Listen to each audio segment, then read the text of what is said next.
Let's speak to Maria Avdeeva, who's the research director at the European Expert Association. It's an organization that focuses on regional security and Ukraine-EU relations. Maria, you're in the city of Kharkiv, so I have to ask you, first of all, about your personal situation in Kharkiv. Is it safe to be there? Hello, thank you for having me. No, it's not no safe place right now in Kharkiv, and the shelling and bombardment continue. This night was quite silent comparing to the others, because the night before and the days previously, Russia continued dropping bombs on residential areas in Kharkiv, and I have seen videos and footages of the kindergarten on the fire because one of the bombs hit there, and they are dropping these heavy 500 kilograms FAB bombs, which were used even during the Soviet times. So really large aviation bombs dropping on the residential,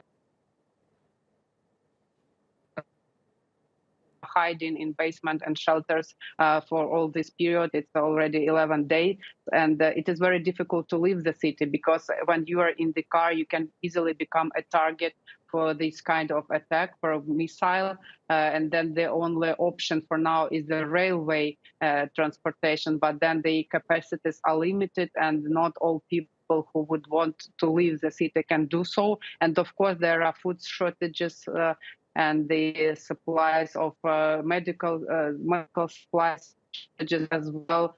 So it's a big city, and I had seen the recent report that 900,000 people wanted to evacuate, but of course it's not possible to accomplish that in such a short period. And Russia understands that and continues terrorizing the civilian population in Kharkiv.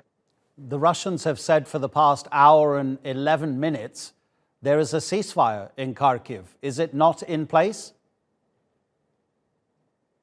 Well, for now, I do not see and hear any sound of the shelling, but what we have seen before and previously, we cannot believe anything what Russia says, because they still continue saying that they do not shell and they do not drop bombs on residential areas, which is completely untrue. And I myself have footages did by myself of the destroyed residential buildings here in Kharkiv. Also, they claim that this is not a war, but some kind of special military operation, which is not true, because we have witnessed so many war crimes already committed here on Ukrainian territory. And what is the most important, Russia refuses to give green corridor to people in Kharkiv, in Mariupol, in other cities where Russia is constantly bombarding. So that means that there is no safe place how you could leave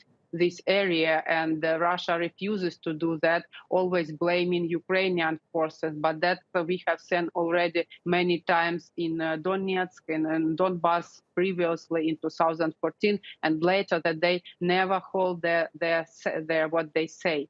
And you know what is interesting? The Ukrainian armed forces managed last night to put down the Russian aircraft and have captured the deputy head of the Russian Air Force battalion. He is now here in Kharkiv.